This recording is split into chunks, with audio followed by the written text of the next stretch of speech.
Nos iniciamos con la escuela dominical, seguimos con lo que es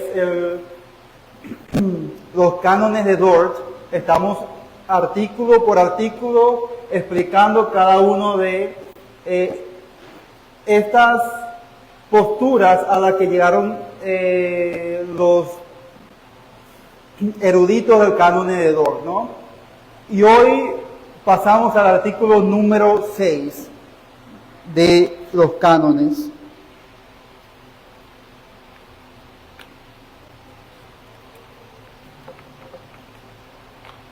Artículo número 6. Ya hemos visto acerca de la depravación total, la condenación universal, acerca del amor de Dios para con sus escogidos, acerca de que solamente hay un medio que Dios utiliza para la salvación y es la predicación de la palabra. Sin escuchar la palabra es imposible que nazca fe en nosotros. Y hoy seguimos con el artículo número 6. El artículo número 6 es un poco largo, entonces vamos a escribirlo acá de manera un poquito más gráfica. Y el artículo número 6 dice que Dios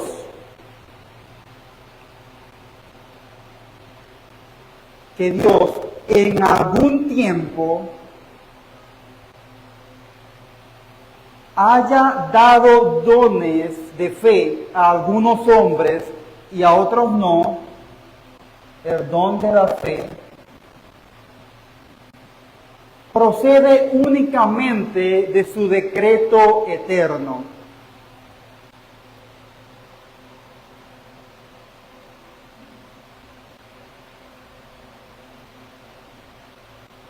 Entonces, según Dios,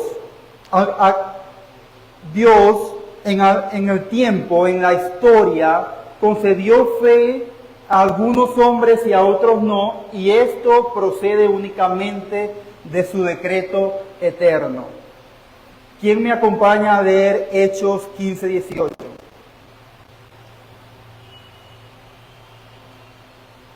Hechos 15:18. Y otra persona me ayuda con Efesios 1:11.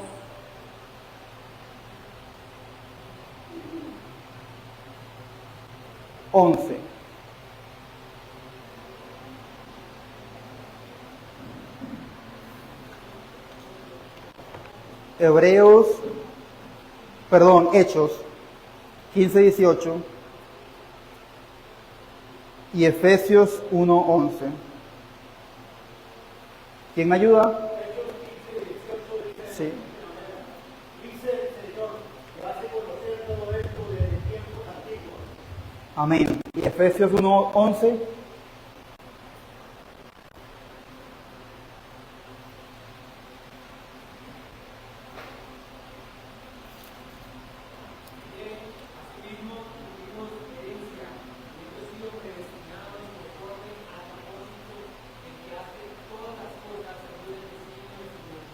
Amén. Entonces, entendiendo esto, que conocida a Dios son todas las cosas desde el siglo, y que Él hace todas las cosas según el designio de su voluntad, llegamos a un punto central, y aún estamos recitando el artículo, porque como es largo, es mejor hacerlo de forma gráfica, y es en cuanto a su decreto eterno. Porque Él hace todas las cosas según el designio de su voluntad. Y en cuanto al decreto eterno, en cuanto a este tema central, Dios en su soberanía ablanda por pura gracia el corazón de los predestinados, con el fin de inclinarlos a creer. Pero igualmente, en su soberanía y según su justo juicio, hay hombres que no son elegidos. Y esto simplemente los abandona en su obstinación.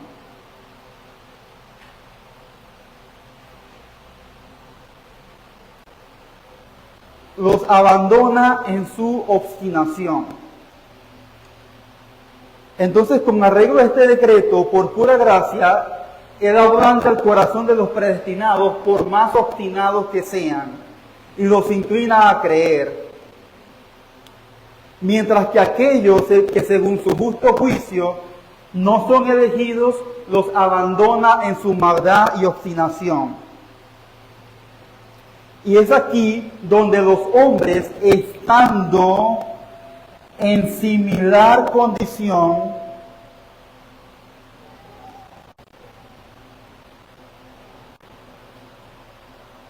es aquí donde el hombre, al estar en similar condición, se nos revela esta profunda misericordia e igualmente distinción de personas que se conoce como el decreto de la elección y reprobación, el cual está revelado en las Escrituras. Y esto provoca una reacción.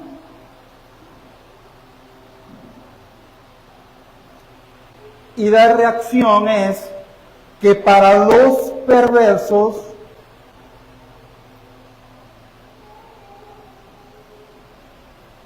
ellos tuercen esta doctrina, pero para las almas redimidas, los santos,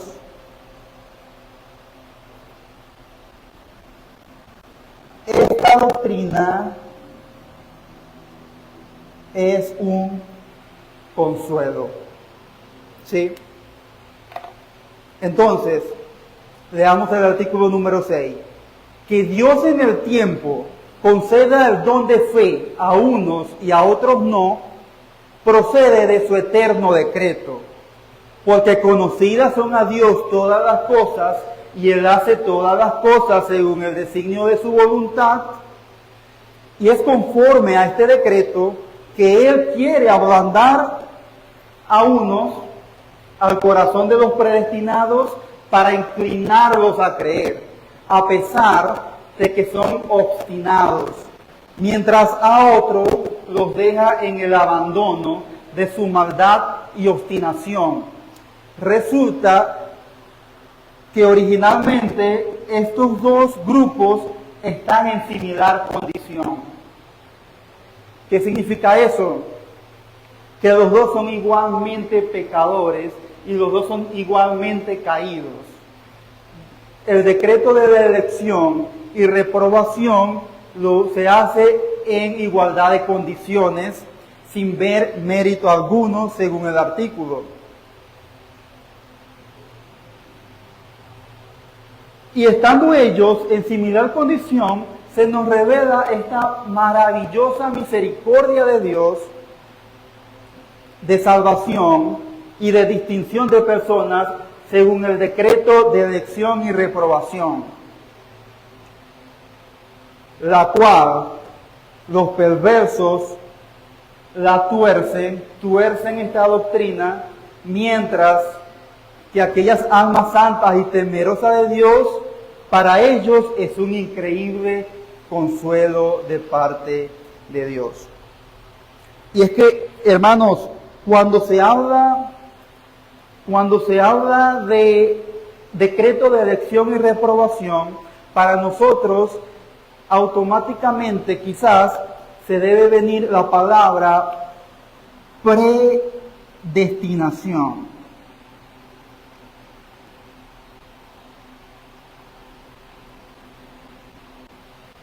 ¿Y qué significa la palabra predestinación? Predestinado, predestinación. El que quiera participar puede levantar la mano. Predestinación tiene el prefijo pre, que significa antes de o de antemano, y sabemos que es un destino. Un destino es como el lugar último hacia donde vamos. Si yo voy hacia Alventura Plaza, al centro comercial, ese va a ser mi destino final. Y predestinación no es nada más que Dios decidiendo el destino final de todas las personas antes de la creación del mundo. Y esto causa una controversia.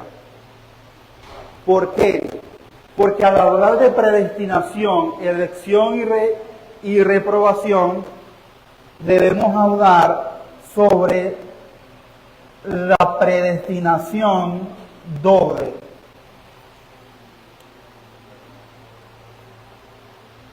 ¿Qué es la predestinación doble? Y muchos teólogos hablaron acerca de esto. Agustín de Hipona, Calvino estuvieron de acuerdo en cuanto a este tema. Y si bien ellos enseñaron sobre la predestinación doble, debo aclarar que hay una diferencia entre la predestinación para condenación y la predestinación para vida. Y es que Agustín señala que Dios no predestinó para condenación,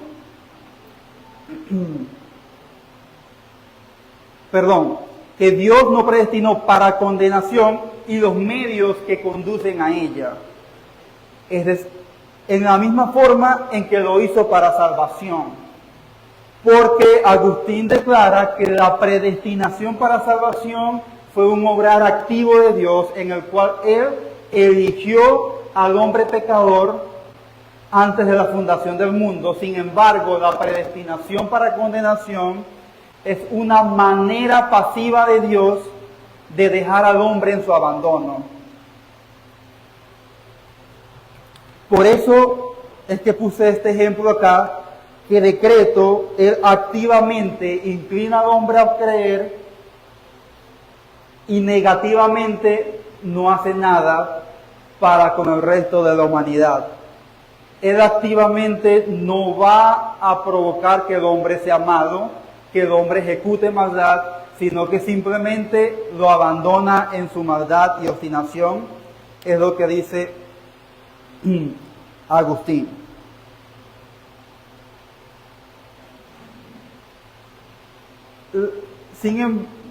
En tanto que la predestinación para muerte, él dice que también es judicial y toma en cuenta el pecado del hombre.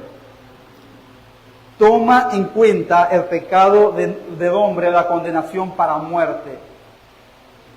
¿Por qué decimos que la predestinación para vida no es igual que la predestinación para muerte? Porque Dios activamente eligió al hombre para obedecer, 1 Pedro capítulo 1, versículo 2, pero al hombre, al resto de la humanidad, lo dejó en su abandono, que eso va a acarrear condenación, pero el principal motivo de la condenación del hombre es el pecado. Dios no predestinó al hombre para muerte y va a morir porque sí. Dios no predestinó a alguien para ser reprobado o réprobo porque sí. Él va a ser condenado porque ha pecado y ha ofendido a Dios, simplemente que Dios lo ha decidido dejar en su abandono.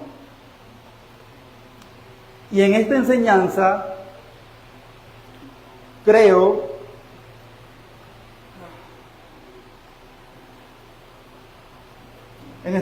vamos a hablar sobre esos dos puntos, lo que es la elección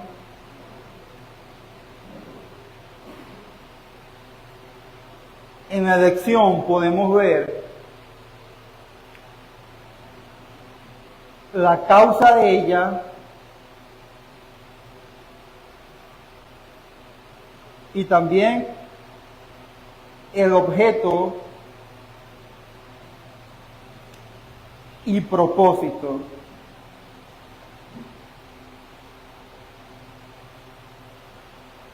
Al igualmente que la reprobación.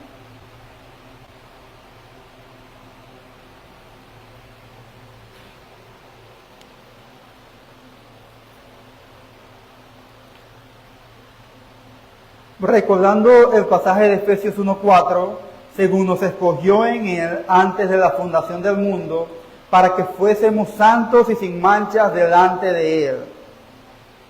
Nadie que haya leído las Escrituras, sea pentecostal, sea reformado, sea presbiteriano, sea católico, nadie puede negar la existencia de la doctrina de la elección. ¿Por qué? Porque está claramente en la Biblia. Lo que hay que hacer, viendo que yo no puedo negarla, lo que hay que hacer es distorsionarla, distorsionar su concepto.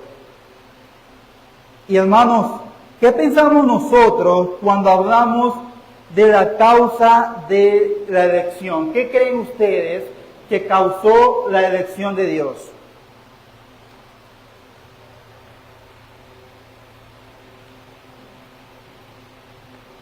¿Quién me ayuda? ¿Qué provocó que Dios nos haya escogido?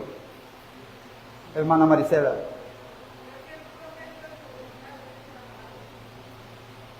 Según el puro afecto de su voluntad, ¿sí?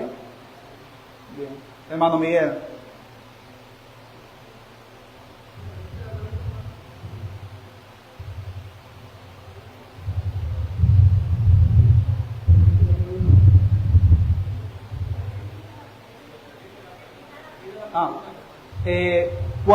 ¿Cuál cree usted que es la causa de la elección? ¿Por qué Dios nos habrá escogido?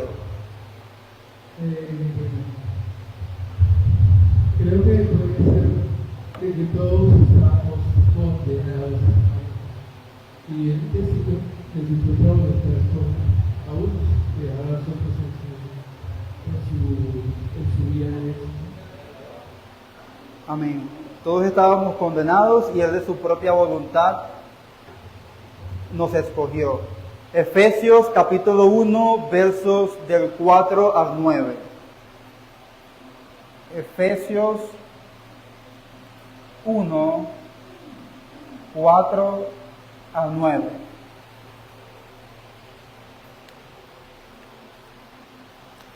Según nos escogió Él antes de la fundación del mundo, para que fuésemos santos y sin manchas delante de Él, en amor, habiéndonos predestinado para ser adoptados hijos suyos por medio de Jesucristo, según el puro afecto de su voluntad, para alabanza de la gloria de su gracia, con el cual nos hizo aceptos en el amado, en quien tenemos la redención por su sangre, el perdón de pecados según la riqueza de su gracia, que hizo sobreabundar en nosotros, con nosotros, en toda sabiduría e inteligencia, dándonos a conocer el misterio de su voluntad según su beneplácito, el cual había propuesto en sí mismo. Efesios 1, del 4 al 9. Y vemos cómo el apóstol Pablo, al hablar acerca de nuestra elección, acerca de que somos escogidos y adoptados como hijos de Dios, él en el versículo 5 dice, según el puro afecto de su voluntad. El 6, para la alabanza de su gloria. Y el 9, según su beneplácito. La elección de Dios fue porque Él quiso. Nuestra mente humana no lo puede explicar. ¿Por qué? Porque cuando nosotros hablamos o actuamos, muchas veces lo hacemos coaccionados. Yo amo porque a mí me aman. Yo hago porque a mí me hicieron alguna vez. Pero la mente de Dios va más allá. Por eso es que el artículo 6 dice, los hombres estando en la misma condición, no haciendo acepción de personas, ni tampoco diciendo, bueno, yo voy a escoger al hermano Ricardo por encima de otro, porque pues yo sé que él va a hacer cosas buenas, o yo sé que la elección no se basa en méritos ni en obras. Se basa únicamente en el placer de Dios al hacerlo, en la buena voluntad. en que Dios en su sabiduría decidió hacerlo por amor y misericordia. Y es que cuando hablamos de las causas de la elección, algunas sectas y doctrinas y algunos hombres sacan una palabra, y esa es la palabra presciencia.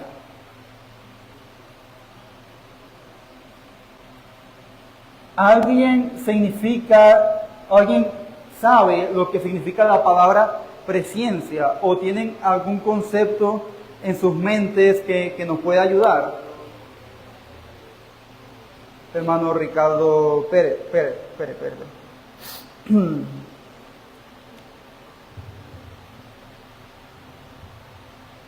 Hermano, buenos días a todos los hermanos. Ese concepto está en la carta de Pedro, donde dice que ese significa un conocimiento antemano de todos los acontecimientos que van a suceder. Preconocimiento, vamos a ponerlo acá como conocimiento de antemano o preconocimiento.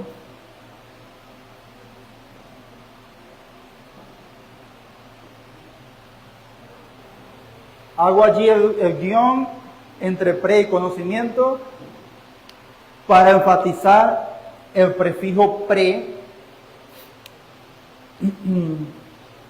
y que quede un poco visual en nuestras mentes. Y es que cuando hablamos de preconocimiento debemos explicar a qué nos estamos refiriendo. Porque ¿acaso el preconocimiento significa que Dios conoció intelectualmente a las personas a las que iba a salvar, pero no solamente a las personas a las que iba a salvar, sino las acciones de ellas, y en base a ese conocimiento previo, porque Dios existe desde la eternidad, Él nos habrá elegido? ¿Cuál es la base de la elección de Dios? Será el preconocimiento. Porque leamos el pasaje que nuestro hermano estaba hablando, primera de Pedro 1:2. Dice: a los expatriados de la dispersión en el Ponto, Galacia, Capadocia, Asia y Bitinia, elegidos según la presciencia de Dios Padre en santificación del Espíritu, para obedecer a Cristo. Si yo hablo de preconocimiento, podría significar esto, que Dios, como conoció de antemano que yo iba a obedecer, en base a eso me eligió. Y es que, hermanos,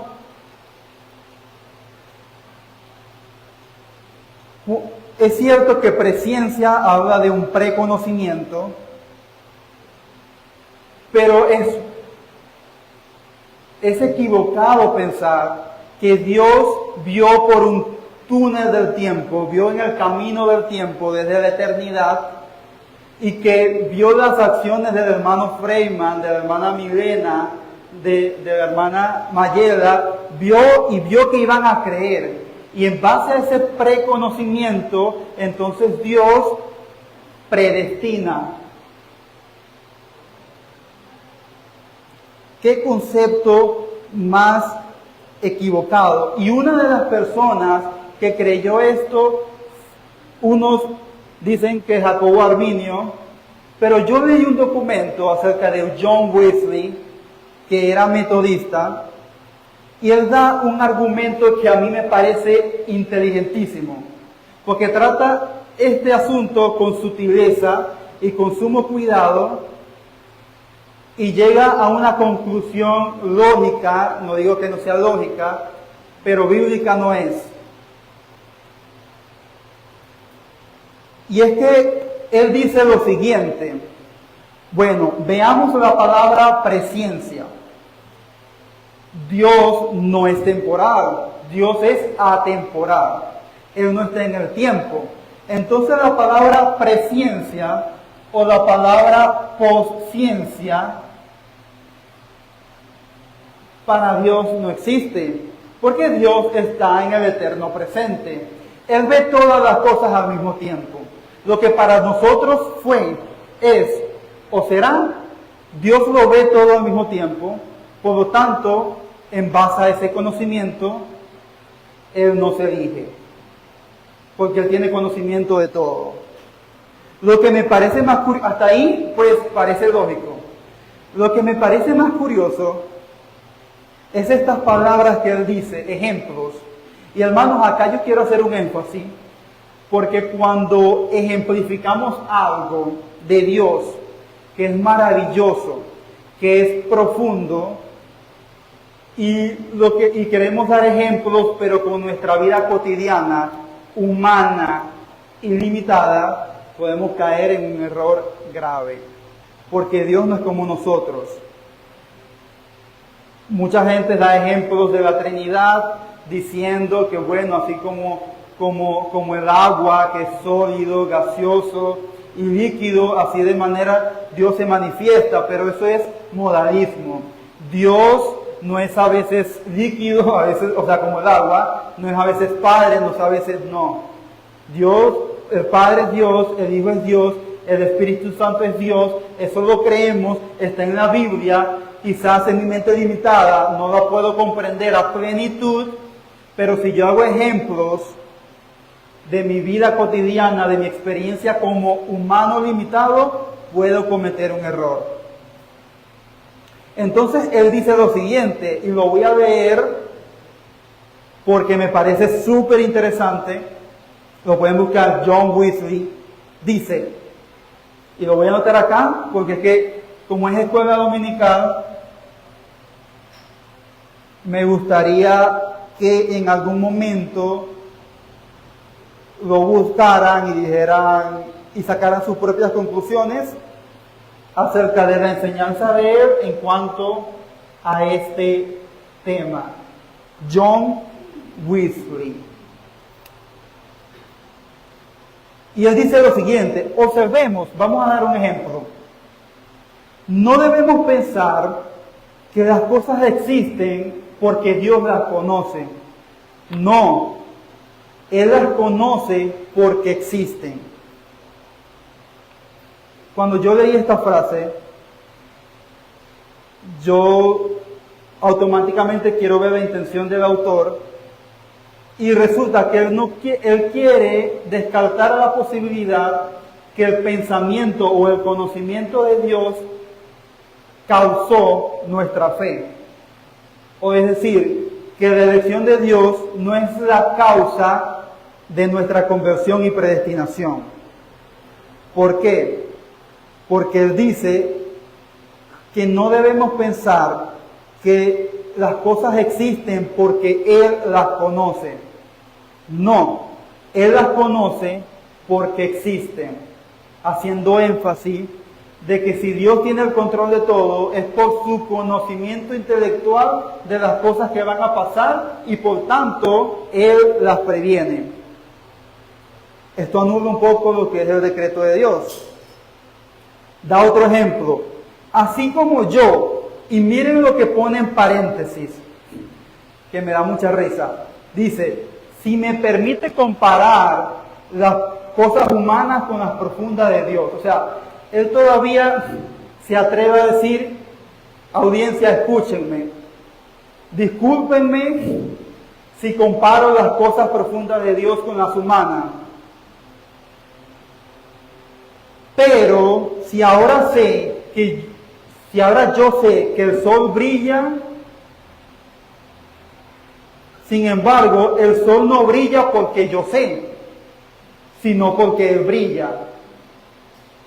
Es decir, yo conozca o no conozca que el sol brilla, Él brilla. Mi conocimiento supone que el sol brilla, pero de ninguna manera lo causa. De igual manera, Dios sabe, y da otro ejemplo, Dios sabe que el hombre peca, porque Él lo sabe todo. Sin embargo, no pecamos porque Él lo sepa, sino porque Él lo sabe. Y su conocimiento supone nuestro pecado, pero de ninguna forma lo causa.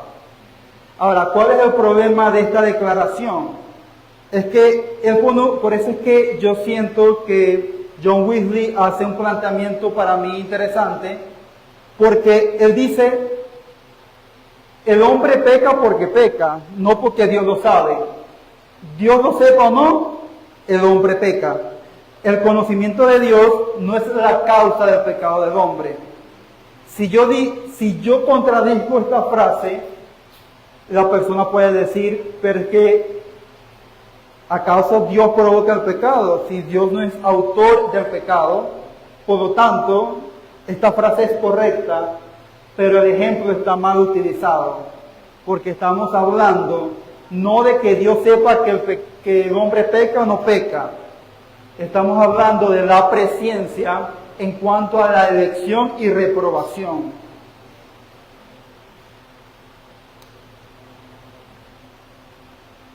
Entonces él llega a la conclusión, debido a que Dios es atemporal y Él está en el eterno presente y no hay un antes, un presente y un después para Dios, y Él ve todas las cosas desde su concepción hasta sus últimos tiempos, entonces podemos decir que Dios conoce a cada persona que va a creer, que creyó, que cree y que va a creer.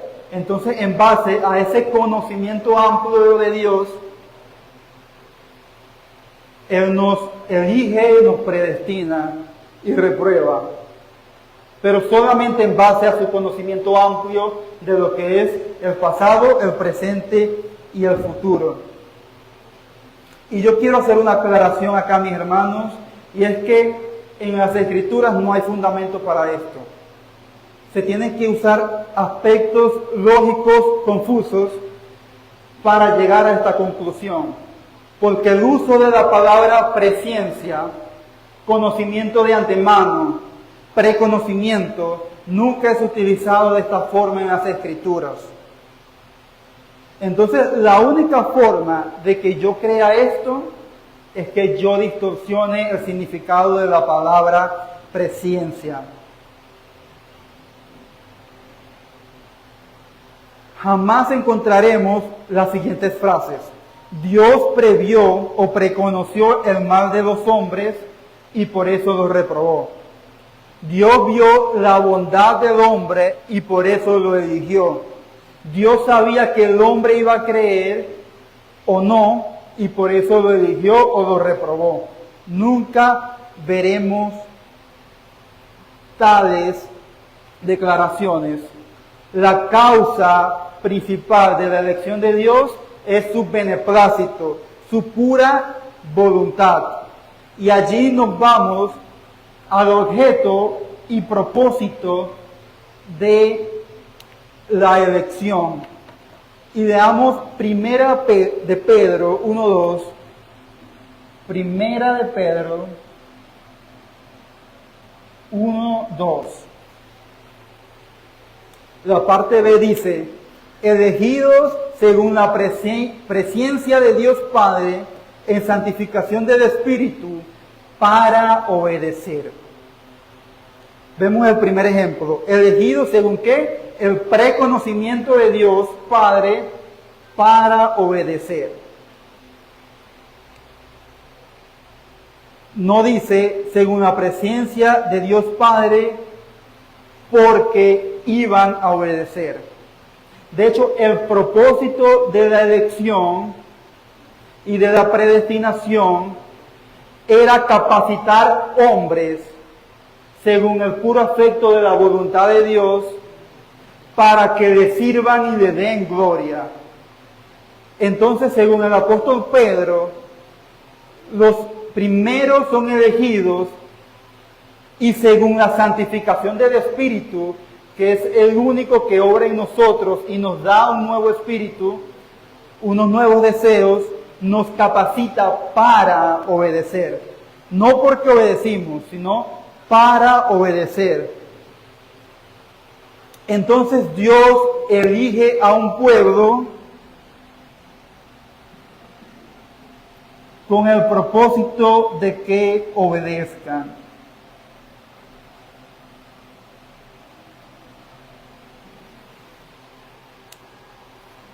Entonces la elección viene siendo la causa primaria. Romanos 8:29. Romanos 8:29. Porque a los que de antemano conoció, también los predestinó a ser conformes a la imagen de su Hijo. A los que antes conoció, también los predestinó a ser. ¿Quién me podría decir qué partícula gramatical cumple como función la palabra a? Solamente a. Miren, también los predestinó a ser. A ser. La palabra a en este pasaje funciona como preposición antes del verbo ser, lo cual significa propósito y destino. Entonces Dios nos conoció de antemano con el propósito, con el fin de ser hechos conforme a la imagen de su Hijo. ¿Qué viene primero, la obediencia o la elección? Él nos elige por pura gracia para obedecer y seamos conforme a la imagen de su Hijo. En cuanto al previo conocimiento, el objeto son su pueblo, es su pueblo, los individuos.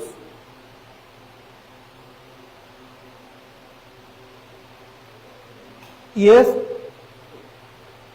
la razón por la que Dios elige. Entonces Dios no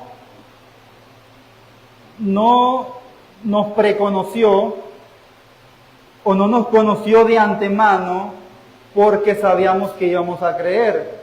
Él nos escogió para creer. Y yo quiero hacer énfasis en la importancia de creer esto y la consolación que da a nuestras almas, porque no hubo mérito en usted para acercarse a Dios. Esto nos libra de toda jactancia. ¿Por qué? Porque Dios nos eligió estando en similar condición con los que se iban a condenar por pura gracia. Imagínense que usted se queda sin trabajo, tiene que pasar necesidades al punto de que no tiene para pagar arriendo y resulta en las calles. Pero un hermano se acerca y dice: hermano, yo lo quiero ayudar, quédese un tiempo conmigo mientras usted consigue empleo, y le cubro su necesidad voluntaria. Pero no me agradezca a mí, agradezca al Señor que me ha puesto en mi corazón concederle tal gracia. Ese acto de amor es una gracia impresionante que la persona va a reaccionar en agradecimiento. ¿Por qué? Porque no lo merecía. Porque no había hecho nada para ganar ese favor. ¿Por qué el hermano ayudó a esta persona y no a aquella? ¿O por qué el hermano o tal persona ayudó al vecino y no al otro vecino? Por pura gracia. Por pura gracia. Y ahora seguimos con el punto de la reprobación y lo que esto significa. Las Escrituras hablan más de la elección que de la reprobación. Pero lo que debemos entender en cuanto a la reprobación es que si bien la elección se realiza de forma activa, la reprobación no es activamente una acción de Dios en el sentido de que Dios no condena al hombre y hace que el hombre sea malo e interfiere en la vida del hombre para cambiar su ser de bueno amado. No sé si me entienden. No es que Dios haya inferido en el hombre para condenarlo. Con la elección, Dios elige hombres para que obedezcan y sean hechos conforme a la imagen de su Hijo, y para eso se necesita el Espíritu Santo para que obre en nosotros de una manera santificadora, para que seamos transformados de gloria en gloria, como dice 1 Corintios 3:18. Pero eso no pasa en la reprobación. En la reprobación no es que Dios interviene en la vida del hombre para que él sienta malos deseos y por eso tener una excusa para condenarlo, sino que ocurre de manera pasiva, en el sentido de que Dios, habiendo hombres en similares condiciones, decidió no elegir algunos. Si yo voy caminando por la calle y me encuentro una persona pidiéndome moneda, y yo le doy moneda, por gracia, y sigo caminando y me encuentro otra persona, también le doy. Pero resulta que llegué a la parada de autobús y me debo montar en el autobús, pero hay más personas adelante. Yo quiero que, quizás yo soy injusto en no darle a las personas que están adelante. No, hasta acá llegó mi camino. O sea, yo le di por gracia, tampoco tenía la obligación de darle a las personas que le di una moneda, pero como ya llegué a mi camino, no le doy a las otras personas. Entonces eso para nada es injusticia, simplemente que Dios en su sabiduría decidió dejar en el abandono a un grupo de personas, y se conoce como predestinación para muerte o reprobación.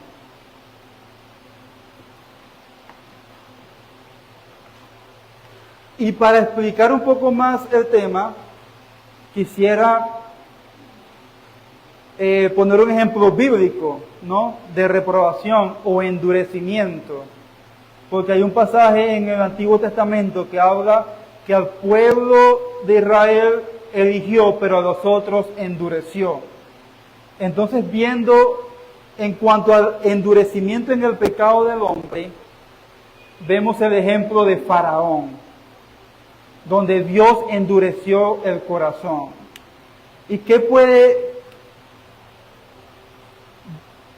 significa que Dios haya endurecido el corazón de Faraón? No sé quién me ayuda. ¿Qué significa en las Escrituras en Moisés? Moisés, escogido por Dios, Dios le dice a Moisés: preséntate delante de Faraón para que deje salir a mi pueblo. Él al principio accede, pero después Dios endurece el corazón del Faraón y no deja salir al pueblo. ¿Qué significa que Dios haya endurecido el corazón de Faraón? ¿Acaso Dios produjo maldad en Faraón? ¿Será que Dios cambió el corazón de Faraón a un corazón de piedra para que simplemente fuese condenado? Y una mayor respuesta a esto lo podemos ver en Romanos capítulo 1, y dejo como tarea leer del 18 al 32. Pero vamos a leer una porción solamente de allí.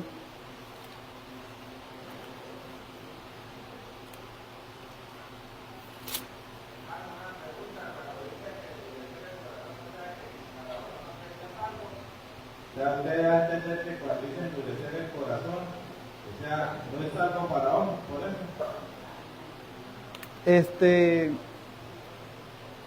Yo creo que Faraón no fue salvo. Sí hice una comparación entre reprobación y endurecimiento, pero los réprobos tienen un corazón endurecido. Entonces, el endurecer el corazón de Faraón implica, de hecho vamos a ver Romanos por eso, pero la respuesta es sí, hermano. Faraón.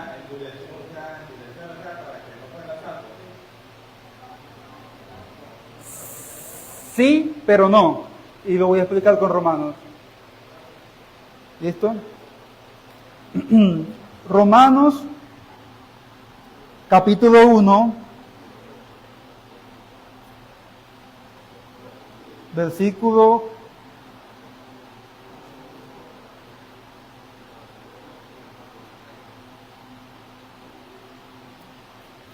21 al 24. Dice, pues habiendo conocido a Dios, no le glorificaron como a Dios, ni le dieron gracias, sino que se envanecieron en sus razonamientos, y su necio corazón fue entenebrecido.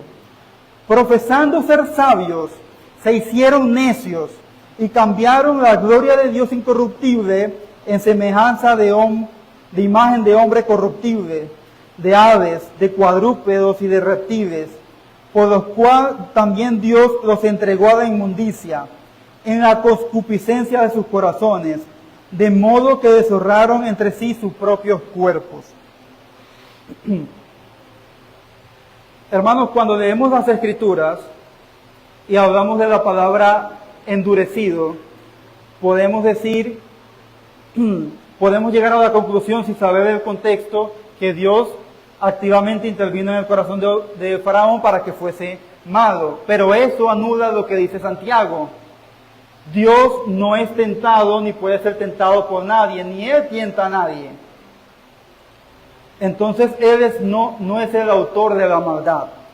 Sin embargo, Romanos nos revela algo que está en el versículo 24, que dice, por lo cual también Dios los entregó a la inmundicia en la concupiscencia de sus corazones, de modo que deshonraron entre sí sus propios cuerpos.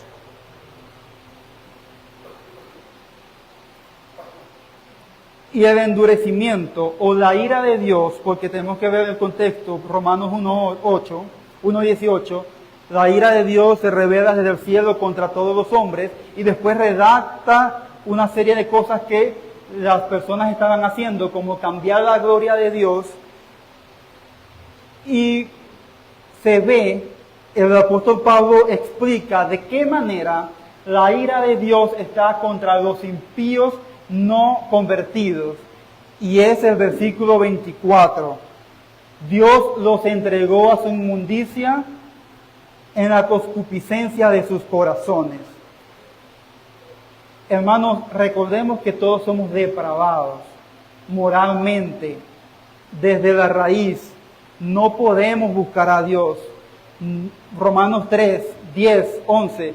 No hay quien busque a Dios, no hay quien entienda. Todos se desviaron, a una se hicieron inútiles. Nuestro corazón es malo. Si nosotros hacemos algo bueno, es porque el Señor nos ha dado gracia. ¿Y qué es lo contrario? ¿Qué es lo que explica el apóstol Pablo en Romanos 1?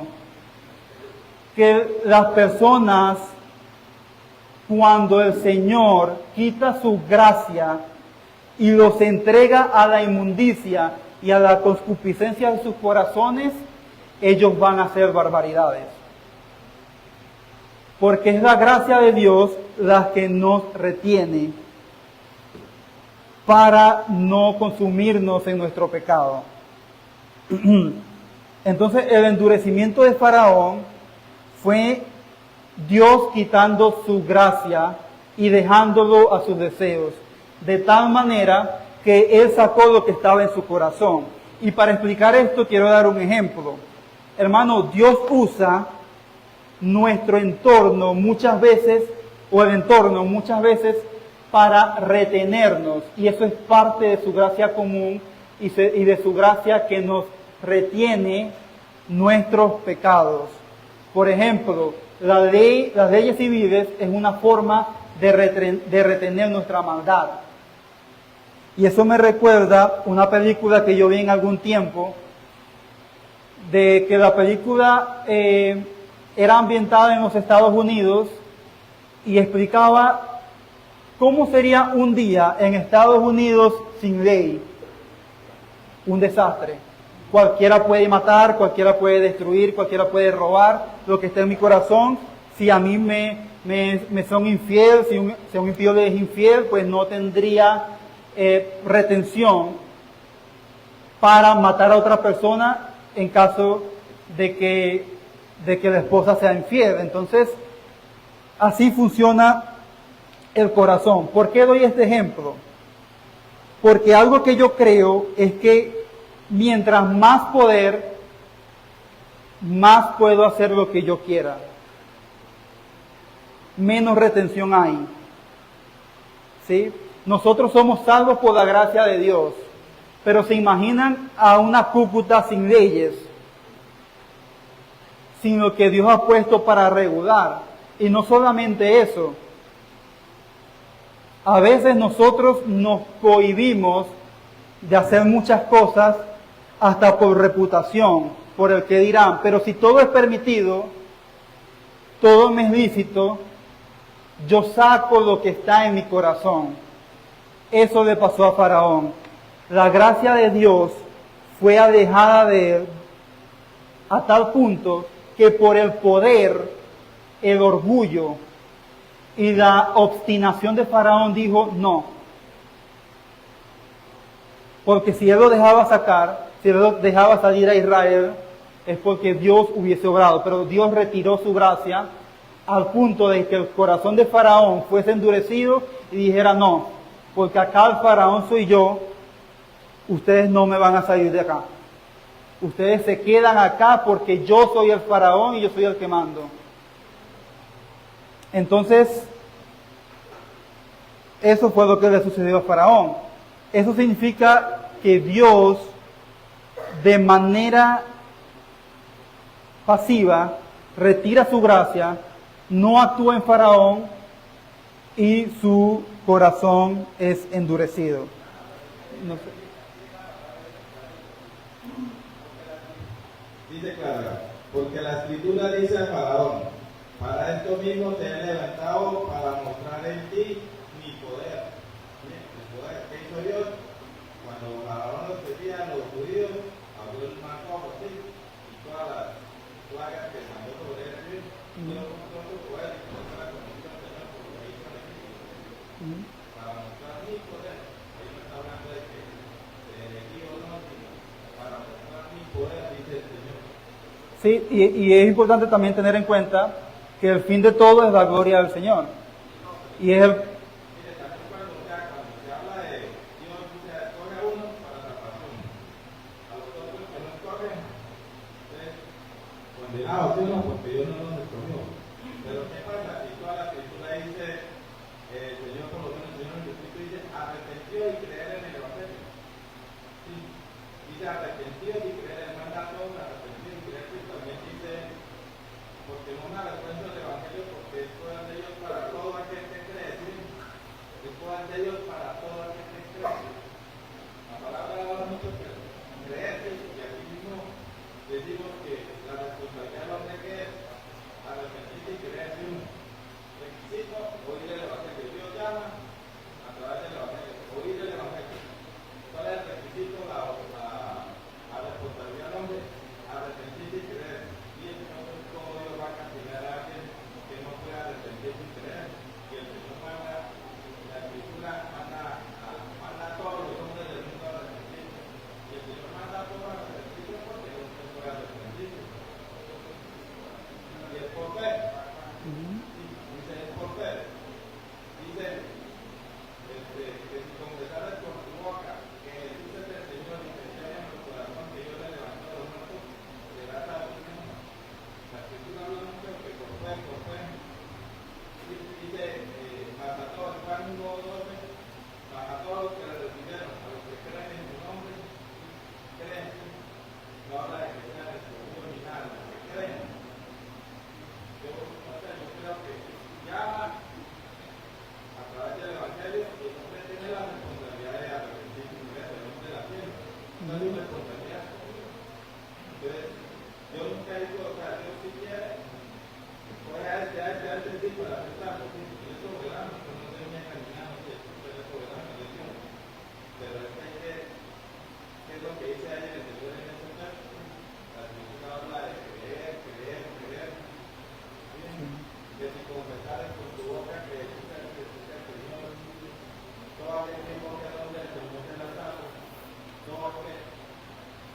Sí,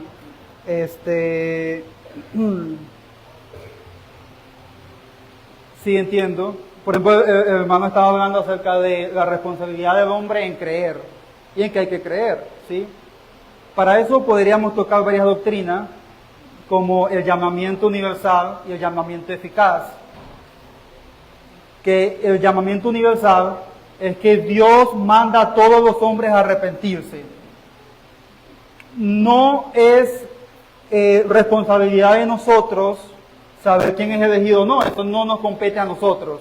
Sin embargo, por lo tanto, Dios manda a que prediquemos a todo el mundo, ¿sí?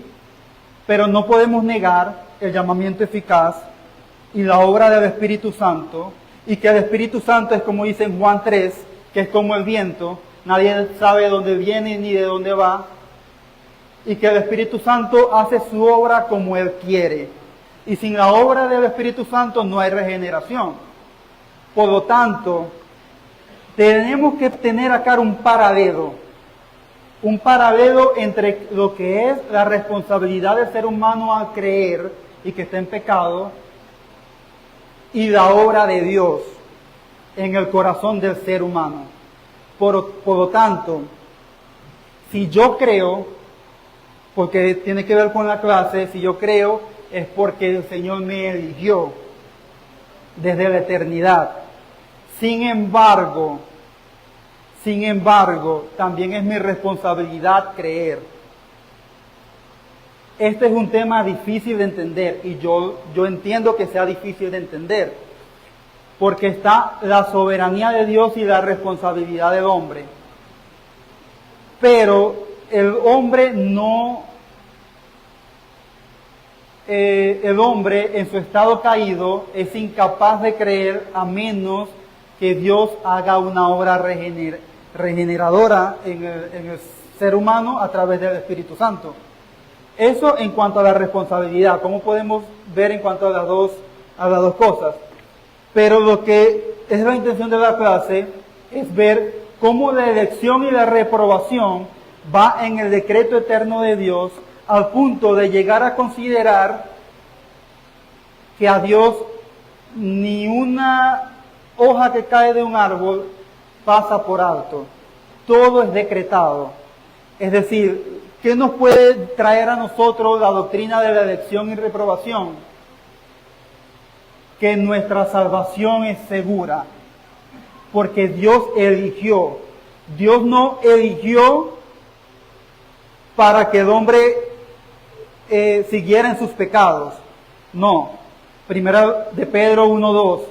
Dios nos eligió según su presciencia para obedecer. Entonces hay evidencias de salvación. Salvación o santificación a partir de ahí para obedecer, que tiene responsabilidad el hombre de crecer en santificación. Pero el objetivo de la clase es entender cómo el hecho de la elección y la reprobación tiene que ver con el eterno decreto de Dios y que todo está decretado para mayor seguridad del creyente. Y hermano, quiero hacer una aclaración.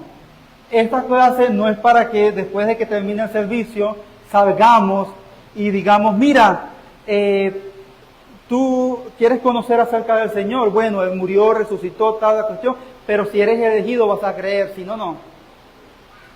O sea, si la hermana Gabriela es elegida, es escogida desde antes, vas a creer, pero vamos a ver si eres escogida. No es un tema para usar en la predicación, no, predica, como dice las Escrituras, cree en el Señor Jesucristo y será salvo. Pero es un contenido que es bueno que nosotros como creyentes, ya conversos, analicemos, porque nos enseña lo maravilloso que es la sabiduría de Dios, que es la soberanía de Dios, al punto de que si bien yo creí y tomé la decisión de creer, al final de cuentas, después de que ya yo sé eso, después de que ya yo quiero entregar mi vida a Cristo, ya hoy que yo quiero servir al Señor, me di cuenta que no fue en primera instancia porque yo creí, Digo en primera instancia, porque es necesario la fe, pero antes de eso Dios me había elegido y pensó en mí antes de que yo naciera, para que yo hoy en día esté aquí frente a ustedes y esté compartiendo con mi familia en la fe y sea parte del pueblo de Dios. Y en algún momento seremos glorificados y estaremos para siempre con el Señor. Pero todo fue debido a su decreto eterno de elección.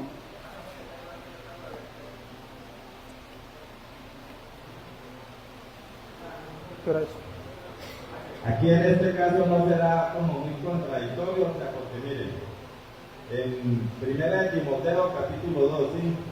Exhorto ante todo a que se hagan rogativas, oraciones, peticiones y acciones de gracias por todos los hombres, por los reyes y por todos los que están en eminencia, para que vivamos quietos y reposadamente en toda piedad y honestidad.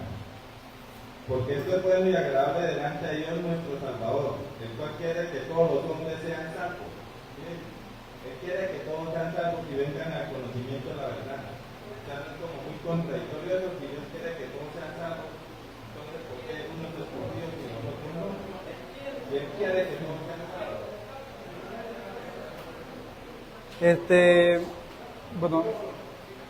Vamos a dar la oportunidad al hermano, después responde el pastor y después cerramos.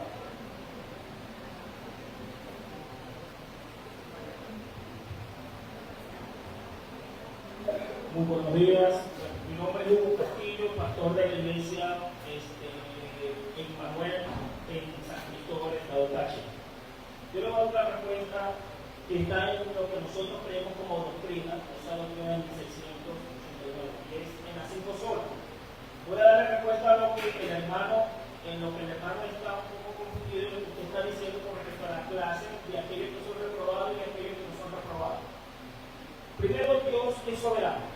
No hay nada que nos pueda hacer pensar que nosotros tenemos algo que ver en nuestra salvación, porque no tenemos nada que ver.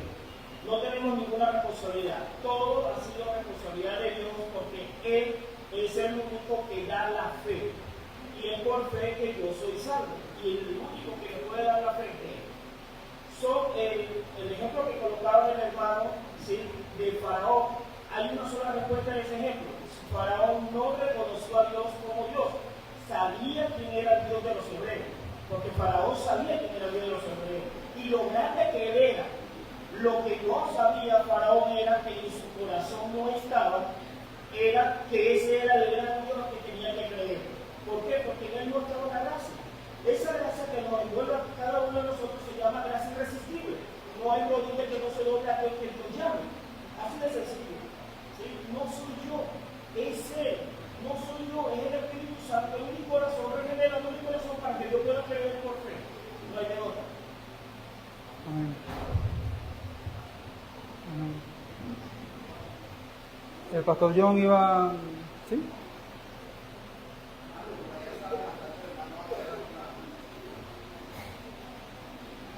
Yo le quería hablar sobre que en nosotros, cuando el hermano allá le dio de compartir el Evangelio, sí, el caso del conocimiento de nosotros, de quiénes son los elegidos, que solo Dios sabe a quién eligió para ser salvos, el conocimiento de eso es el que nos hace llevar el Evangelio a toda criatura, lo que está Mateo 28:20.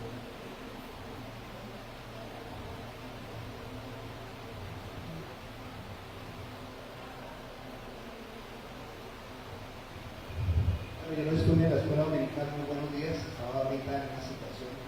El término que utiliza Pablo, cuando nosotros vemos allí, todos, no debe ser entendido como un absoluto. Hay una figura literaria que se llama sinécdoque. Entonces, cuando Pablo habla de todos, debemos mirar que todos no son todos. Ahí está el problema cuando nosotros creamos un absoluto, ¿no? Lo mismo que dice 1 de Juan capítulo 2, el versículo número 2, que es la propiciación por nuestros pecados, y no solamente por los nuestros, sino por los de todo el mundo. Y ahí me está hablando de todos, ¿no? Y cuando hablamos de sinécdoque, por ejemplo, usted sale de su trabajo, llega un momento estresado en su trabajo, su esposa le responde, es que todo el mundo me la tiene dedicada a mí, que no estaba, ni estaba el hermano, ni estaba. Entonces, cuando la Biblia habla de todos, no está haciendo un absoluto. Y no hay una contradicción porque en la Biblia no hay contradicción. Hay contradicción en nuestra mente, pero en la Biblia no hay ningún tipo de contradicción. Cuando dice que Él quiere que todos los hombres sean salvos y vengan al conocimiento de la verdad, eso, de acuerdo a como lo estás planteando, puede generar un universalismo. Es decir, que si Dios quiere que todos los hombres sean salvos, entonces todos los hombres se salvarían. Eso es imposible. La Biblia no lo dice. Allí está hablando de todos, tanto judíos como gentiles. Ahora, miremos en el contexto también, como lo dice en Primera de Juan, es la propiciación por nuestros pecados, y no solamente por los nuestros, es decir, por los creyentes judíos, sino también por los no judíos, porque el judío era elitista. Juan capítulo 3, versículo 16, porque de tal manera amó Dios al mundo que dio a su Hijo unigénito para que todo aquel que en él crea no se pierda, mas tenga vida eterna. Los judíos creían que la salvación era solamente para ellos, pero no para los gentiles. Entonces debe ser entendido de esa forma, porque si no, entonces vamos a crear un universalismo, vamos a creer en un universalismo, y eso sería absurdo, ¿sí? Porque todos no se salvan. Si creemos en el universalismo, el infierno no existe y el diablo podría salvarse. Eso sería absurdo.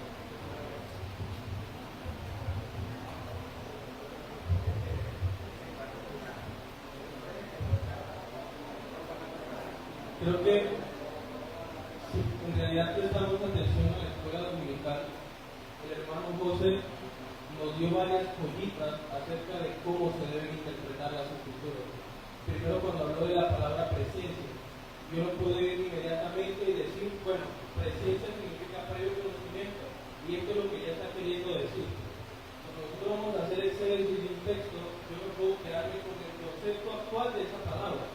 Yo tengo que ir al concepto de esa palabra en ese tiempo y cómo lo estaba usando el autor en ese momento.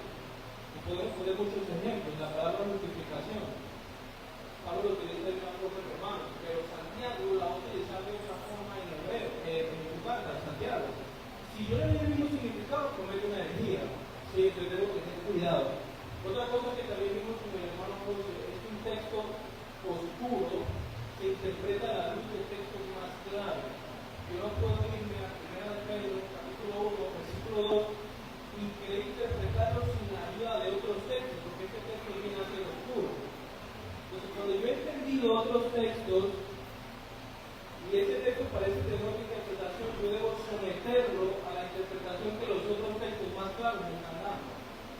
Entonces, el hermano menciona el hecho de que la Escritura habla de que Dios, o el Señor Jesucristo, que bueno, que es Dios, pero Cristo encarnado, predicó el Evangelio a todas las personas, para que todo el que en él crea.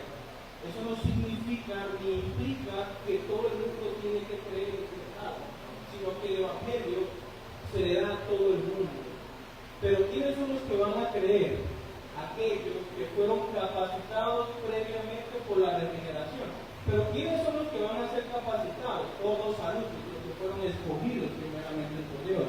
Y eso lo vemos en las Escrituras. Si vamos a Timoteo capítulo 1, dice, cuando el apóstol Pablo está hablando de la obra que Dios hizo en él dice, porque en mí Cristo está mostrando el ejemplo de su clemencia para todos los que habrían de ser salvos. Elección, los que habrían de ser salvos. Ya hay un grupo de personas destinadas por Dios para salvación.